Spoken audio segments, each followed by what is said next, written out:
दुश्मन सरहद पे खड़ा हमें आंखें दिखा रहा है और यहाँ मुल्क के अंदर बर्बरियत बर्पा की जा रही है, यहाँ मुल्क के शहरियों को महकूम किया जा रहा है। खान साहब ने आज वाजे किया कि वो कोई डील नहीं कर रहे।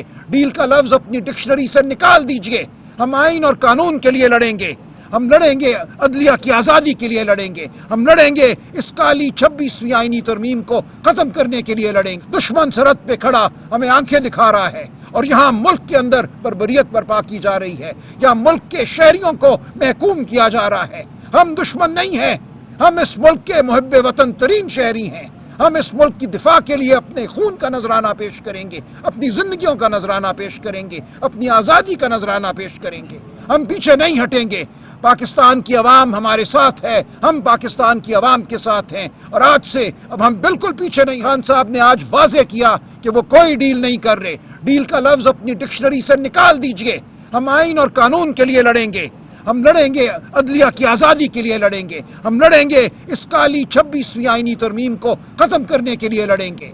जो वोट हमसे छीने गए, जो हमारा हक हमसे छीना गया, वो हम वापस लेंगे। हम अवाम को उसकी आवाज़ वापस दिलाएंगे और उसके नतीजे में इन तमाम काले कवानीन को हम खत्म करेंगे। वो पीका का कानून हो या वो सबसे काला 26वीं आईनी तरमीम हो।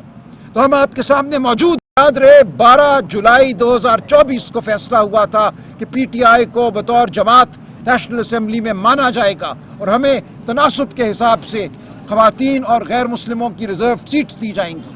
हमने तौहीन अदालत की दरख्वास्त दायर की उस फैसले के आने के बाद। हमारी दरख्वास्त एक दफा सुनवाई के लिए नहीं लगी, उसको आज लगाया गया। हमसे पहले इलेक्शन कमीशन के रिव्यू को सुना गया और हमारी दरख्वास्त बिल्कुल ऐसे था जैसे ये कोई एक जायद गैर अहम चीज हो। 2 जज साहिबान ने कहा कि कैसे ये अदालत अपने फैसले की बेतौकीरी को बर्दाश्त कर सकती है। अब 10 माह हो गए हमारे फैसले पर अमल नहीं हुआ और आप कहते हैं उस फैसले को रिव्यू करो, उस फैसले को कलअदम करार दे दो। पहले इन लोगों को जेल जाना होगा, इलेक्शन कमीशन के चेयरमैन को, इलेक्शन कमीशन के मेंबरान को, जिन्होंने 10 माह से सुप्रीम कोर्ट के फैसले को नहीं माना, उसकी हुक्मदूली की। लेकिन लगता यह है कि अब इस मुल्क में अदालत के हुक्म को ना मानना एक रिवायत है, वो एक मजाक है अदालत का हुक्म। आज इलेक्शन कमीशन ने नहीं माना, शाम को दोपहर को पुलिस ने नहीं माना। हम अदालती फैसले लेकर कहाँ जाएं? हम अवाम की अदालत में अब खड़े हैं। हमारे पास कोई ऐसी अदालत नहीं है, वो सुप्रीम कोर्ट हो, वो इस्लामाबाद हाई कोर्ट हो या कोई और अदालत हो, जिसके फैसले को माना जाएगा।